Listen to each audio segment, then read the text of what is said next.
Kawasan pesisir Kabupaten Indragiri Hilir dicapai dengan 6 jam perjalanan darat dari ibu kota Provinsi Riau, Pekanbaru. 11.000 hektar wilayah ini dihuni warga suku Duanu yang dulu dikenal sebagai suku laut atau suku nelayan. Di tahun 1990-an, warga suku Duanu tinggal di atas sampan-sampan. Di masa itu, tokoh-tokoh tua suku Duanu tidak ingin berubah.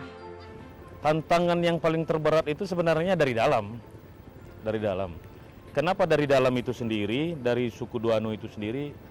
Karena latar belakang pendidikan. Karena ya mungkin ada bahasa ini kalau ini dibuat mungkin mau menjual suku lah. Perubahan akhirnya terjadi berkat tekad seorang tokoh muda kala itu, Sarpan Firmansyah.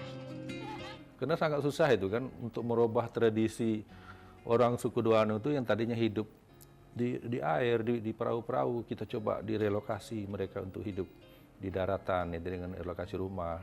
Agak berat pertamanya, tapi dengan dibantu oleh Sarpan ini dengan cara dia mungkin seperti kebiasaan tradisi dari suku Duanu itu, penerimaannya lebih bagus dari masyarakat.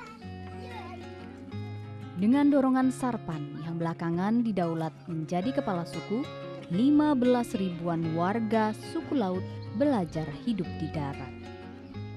Seringnya diberi motivasi, diarahkan untuk bisa tinggal ke darat, maka sekarang ini hampir sudah tidak ada lagi. Kalau ada pun satu-satu saja lagi, hampir sudah 99% itu sudah tinggal ke darat. Bukan tanpa alasan, Sarpan minta warga Duanu pindah ke darat. Kita motivasi untuk bisa tinggal di darat, karena di darat mereka akan menemukan banyak suasana-suasana baru. Misalnya mereka bisa menyekolahkan anaknya.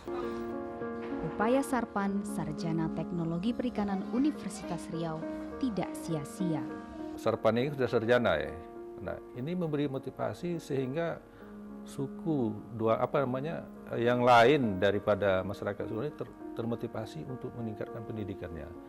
Ada TK sudah ada, SD, SMP sudah sekolah. Bahkan sekarang sampai sekarang ini sudah banyak masyarakat kita ini yang sudah kuliah. Sarpan jadi panutan kalangan muda suku Duanu yang menoleh pada pendidikan sebagai sarana meningkatkan kualitas hidup. Tapi alhamdulillah sekarang ini Pak, banyak anak-anak Duanu kami sudah mahasiswa. Beliau sebagai motivasi bagi saya. Mungkin karena beliaulah saya termotivasi untuk berkuliah. Dengan dukungan warga berpendidikan, berbagai kegiatan besar sekarang lebih mudah digelar.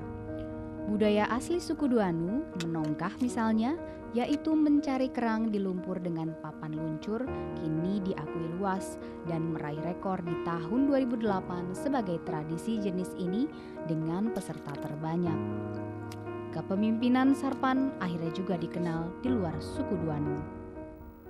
Dan itu ada suku lain kadang-kadang, terutama di lingkungan rumah beliau, tetangga-tetangga beliau, kalau ada bermasalah-masalah, ini tetap saudara Sarpan ini diminta ini. Dedikasi Sarpan untuk suku Duanu didukung penuh istri dan 5 orang anaknya. Kalau anak-anak bangga melihat bapaknya seperti itu. Dari yang besar sampai pun yang kecil saat ini. Langkah Sarpan sebagai kepala suku Duanu belum berhenti. Bagaimana ke depannya masyarakat Duanu ini bisa sejahtera, ekonominya bisa baik, tingkat pendidikan anak-anaknya juga cukup baik.